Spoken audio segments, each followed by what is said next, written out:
तो एपिसोड 4 की शुरुआत वहीं से होती है जहां से पिछले एपिसोड खत्म हुआ था। पिछले एपिसोड के एंड में देखा था मोट और हमारा में कटर जो तीसरी सबसे सुंदर लड़की थी मुरोंग शाऊ उससे मिलने के लिए निकल जाते हैं और दूर से वो देख भी लेता है और कहता है ये देख अच्छी लग रही है ना। हमारे में कटर को याद आता है एक सेकंड ये लड़की, भाई ये लड़की को मैं तुम्हें जानता हूँ, मैं पहले मिल चुका हूँ। 1 साल पहले का सीन दिखाया जाता है जब हमारा में कटर सैल्मोन बॉय बना हुआ था क्योंकि वो हिरन का शिकार कर रहा था। बड़ा खुश यहाँ पे थे कि हिरन आज तू मेरा हो जाएगा और कल गाड़ी से बंदर लोग को भी तो उड़ाना है। उतने में भाई मुरोंग वो लड़की यहाँ पर आती है जिसको चोट लगा हुआ था, चिल्लाते चिल्लाते कि प्लीज मुझे यहाँ पे बचा लो, और वहीं पे बेहोश हो जाती है। हमारा मेकटर नोटिस करता है इसकी छाती में एक एरो घुसा हुआ है और जहरीला एरो यानी इसकी बॉडी के अंदर भी पॉइजन घुस चुका है। मुझे इसको सेफ एरिया में ले जाना पड़ेगा, तो उसको अपनी पीठ पे उठाकर बाजू में गुफा यहाँ पे था, गुफा में पहुंचाता है। तो पता चलता है 4-5 गुंडे लोग थे वो उसके पीछे पड़े थे उसकी जान निकालने के लिए। तो उसको ढूंढते ढूंढते वो लोग किसी और डायरेक्शन में चल जाते हैं। दूसरी ओर इसकी बॉडी में जो पॉइजन यहाँ पे घुसा है एरो द्वारा, वो पॉइजन निकालना ज्यादा जरूरी है, वो तीर भी निकालना पड़ेगा।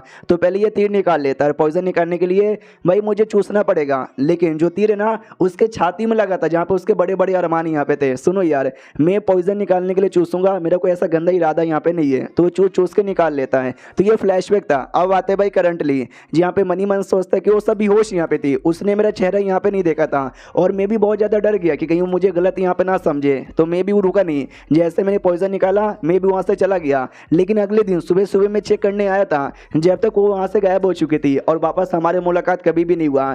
तभी ध्यान जाता है उसने अपने कमर में एक जेड पेंडेंट पहना है। वो जेड पेंडेंट मेरा यहाँ पे था, अचानक से गुम हो गया था, मुझे समझ ही नहीं आ रहा था कहाँ गुम हो गया। अब मुझे याद आया पक्का वो जंगल में कहीं गिर गया होगा और जैसे ये निकली होगी इसको मिला और इसने अपने पास यहाँ पे रख लिया। वो जेड पेंडेंट मेरी माँ ने दिया था, ये कहते हुए जो मेरी होने वाली बहू है ना उसको यहाँ पे दे देना, और ये मुरोंग के पास है इनडायरेक्टली उनकी होने वाली बहू। पीछे से मोटा भी कहता है भाई क्या हुआ, क्या सोचे जा रहा है, तुझे पता भी है ना ये जो भी सुंदरता की लिस्ट उसमें तीसरे नंबर पर आई थी। तीसरे नंबर पर इसलिए आई क्योंकि अभी 16 साल की है बच्ची यहाँ पर है। अगर ये बड़ी हो जाएगी 20-25 साल की तो भाई लिटरली नंबर 1 पे यहाँ पर आएगी। भाई मानना ही पड़ेगा, इनसे बेहतरीन कोई भी नहीं है। हमारा मेकअप भी लग क्या है, मैंने तो उसके कपड़े भी उतारे हैं, चूसा भी है, मलम पट्टी भी लगाई है। छी छी यार ये क्या बातें मैं यहाँ पे याद किए जा रहा हूँ।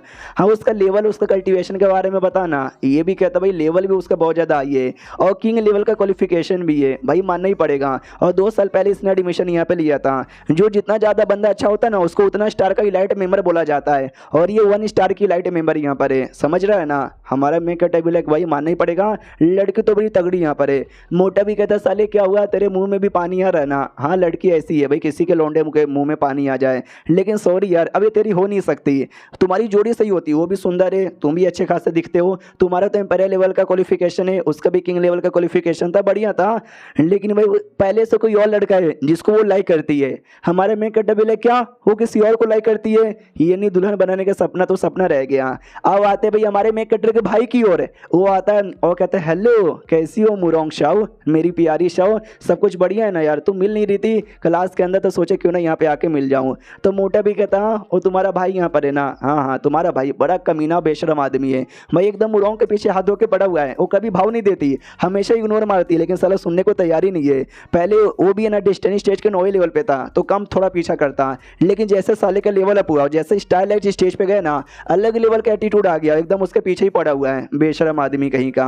सामने से मुरोंग शाओ मना भी करती कि भाई मुरोंग शाओ मेरा पूरा नाम है, डायरेक्ट मुरोंग शाओ बुलाओ, मेरी प्यारी शाओ, ये सब क्या हुआ ऐसा नहीं बुलाने का। वो भी कहते यार बुला सकते ना, हम बचपन से एक दूसरे को यहाँ पे जानते हैं, हम साथ में खेला भी करते थे, हमारे बाप लोग बहुत ही अच्छे दोस्त यहाँ पर है, तो इतना तो बुला सकता हूँ, इतना तो मेरा हक बनता है। तो जो मुरोंग थी ना वो मना कर देती, वो कहती ना यार मुझे ऐसे बुलाने की कोई भी जरूरत यहाँ पे नहीं है, मुझे पसंद नहीं है, मेरा काम होने वाला है, मैं 2 मिनट में यहाँ से निकल जाऊंगी, तुम भी निकल जाओ यहाँ से। वो भी कहता है कि वेल नहीं आराम से 2 मिनट 10 मिनट 20 मिनट 1 घंटा 2 घंटा जितना तुमको यहाँ पे रहना रहो, मैं भी यहीं पर हूँ तुम्हारा सेवा पानी करने के लिए, तुम्हारा देखभाल यहाँ पे करने के लिए, तुमको जब जाना है आराम से जाना, जब तक मैं तुम्हारा वेट करता हूँ। तो हमारा मेकअप जोर से चिल्ला देता बेशरम आदमी, ओ कह रही है तुझे जाने को, तुझे समझ यहाँ पे नहीं आता, भगा रही है तुझे, इतो से तो बात यहाँ पे समझ जा।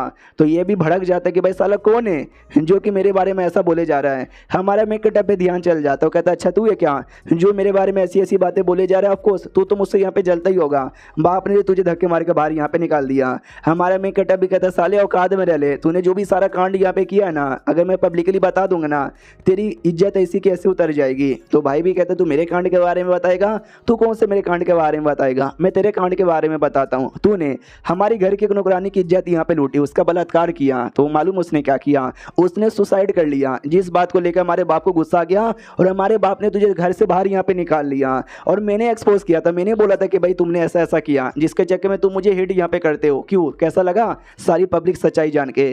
तो सारे बंदे कहते क्या इसने ऐसा किया, यानी बलात्कारी है ये। मुरोंग भी देखती क्या सच्ची में वो लड़का ऐसा कर सकता है। ये भाई तो मनी मन बड़ा खुश होता है कि बड़ा आया मेरी बेइज्जती मारने वाला, ले मैंने उसकी इज्जत यहाँ पे उछाल के रख दी।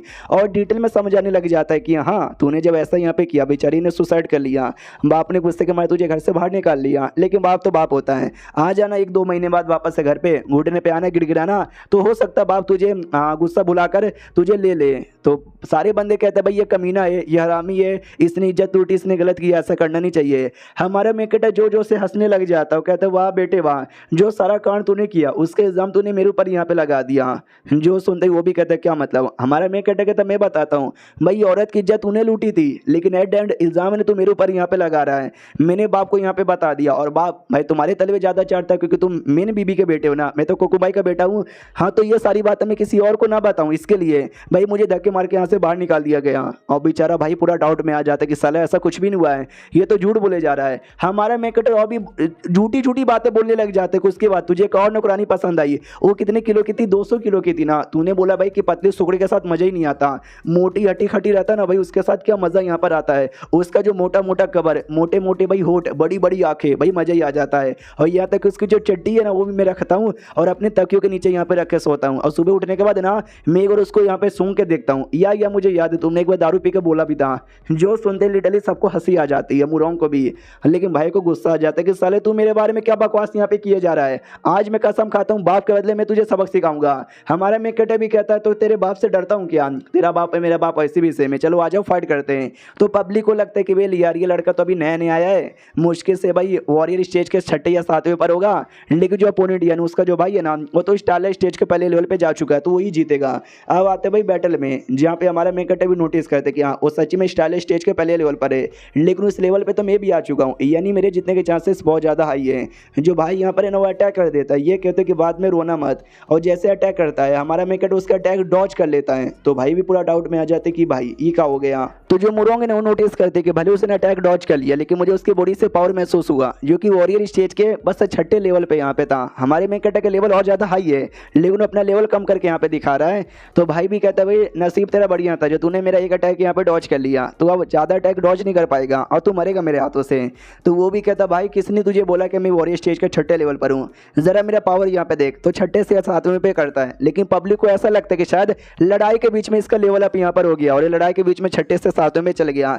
तो भाई भी कहता है तो तूने कौन सा उखाड़ लिया, तू 6 से 7वें पे तो गया है, एक ही लेवल तो पार यहाँ पर हुआ है, मैं अभी भी तेरी बैंड बजा सकता हूँ। इतना बोल के और हमला करता है। हमारा मेकट भी जोर पूरा लगा देता है, दोनों का हमला पास में आता है और दोनों का हमला टकराता है, जिसमें हमारे मेकट कुछ नहीं बिगड़ता।